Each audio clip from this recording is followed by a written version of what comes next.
વિજ્ઞાન અને ટેકનોલોજી મંત્રી અર્જુનભાઈ મોઢવાડિયાના હસ્તે સાણંદ ખાતે અજીષ્ટા સ્પેસની ઇલેક્ટ્રો ઓપ્ટિકલ પેલોડ ફેક્ટરીનું ખાતમુહૂર્ત સંપન્ન.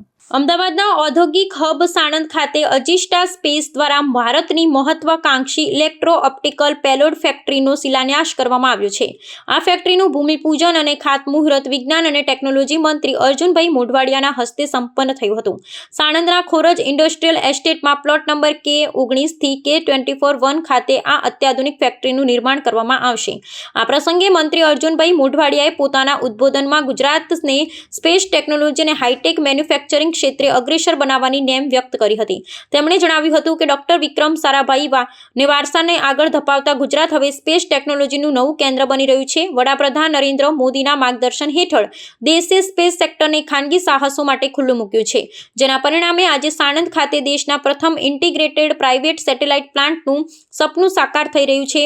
ગુજરાત સરકારની નવી સ્પેસ ટેક પોલિસી હેઠળ રાજ્યને સ્પેસ ઇકોનોમીમાં અગ્રેસર બનાવવાનું અને યુવાનો માટે મોટા પાયે રોજગારીની નવી તકો ઊભી કરવાનું અમારું લક્ષ્ય છે. તેમણે વધુમાં ઉમેર્યું હતું, જેમ ગુજરાતે ટેક્સટાઇલ, ફાર્માસ્યુટિકલ અને સેમિકન્ડક્ટર ક્ષેત્રે વિશ્વભરમાં નામના મેળવી છે, તેમ હવે નોલેજ બેઝડ ઇન્ડસ્ટ્રી અને સ્પેસ મેન્યુફેક્ચરિંગમાં પણ ગુજરાત અગ્રેસર રહેશે.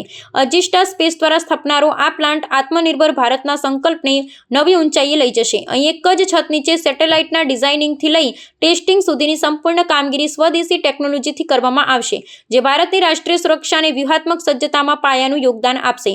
મંત્રી અજીષ્ટા સ્પેસની ટીમને અભિનંદન પાઠવતા વિશ્વાસ વ્યક્ત કર્યો હતો કે આ ફેક્ટરીમાંથી તૈયાર થયેલો સંપૂર્ણ સ્વદેશી સેટેલાઇટ ટૂંક સમયમાં અવકાશમાં જશે અને વિશ્વના સ્પેસ ઇતિહાસમાં ગુજરાતનું નામ રોશન કરશે.